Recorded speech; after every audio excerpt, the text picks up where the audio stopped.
मित्रांनो, ह्या टोकनर पद्धती नंतर आम्ही काय केलं, 48 तासाच्या आत ॲट्रेझिनची तणनाशकाची फवारणी केली. अतिशय चांगल्या पद्धतीने या ठिकाणी ते उगवण क्षमता तिची झाली आणि तण अजिबात उगवले नाही, कारण तणनाशकाचा योग्य वापर आम्ही या ठिकाणी केला. एवढंच नाही तर 7व्या दिवशी 2 पानावरती असताना याच्यामध्ये खोडकिडीच्या आळे होऊ नयेत म्हणून आपण त्याच्यामध्ये कीड पडलीच नव्हती, पण आम्ही फवारणी करून घेतली.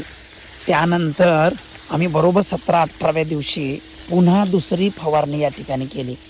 पण सुदैवानं 2 फवारण्या केल्या तिथं पडली नव्हती. पण आत्ता ह्या क्षणाला म्हणजे जवळजवळ 1.5 महिना झाला या ठिकाणी कमरे एवढा आलेला आहे.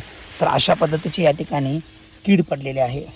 परत शेती दुकानामध्ये, शेतकीच्या दुकानामध्ये जिथं रासायनिक खतं वगैरे विकली जातात त्यांच्याच थोड्या सल्ल्यानं आणि आमच्या अनुभवानुसार आता 3रा डोससुद्धा या ठिकाणी आम्ही परवाच्या दिवशी घेतलेला आहे.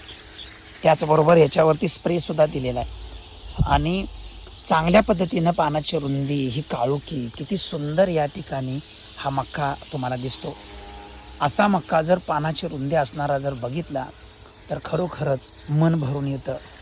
तुम्ही जरासं बघा, ही काळोखी आणि हा मक्का जर अशा क्वालिटीचा ऐन उन्हाळ्यात जर आमच्या मुर्रा म्हशीला जर दिला तर निश्चितपणाने या ठिकाणी खरोखर मजाच मजा. तर ह्या चारा व्यवस्थापनामध्ये प्रत्येक पशुपालकानं अतिशय मन लावून या ठिकाणी काम करायचं आहे. मित्रांनो, चारा व्यवस्थापनामध्ये जर आपण जीव ओतून जर काम केलं तर निश्चितपणाने या ठिकाणी आपल्याला यश तर मिळतंच.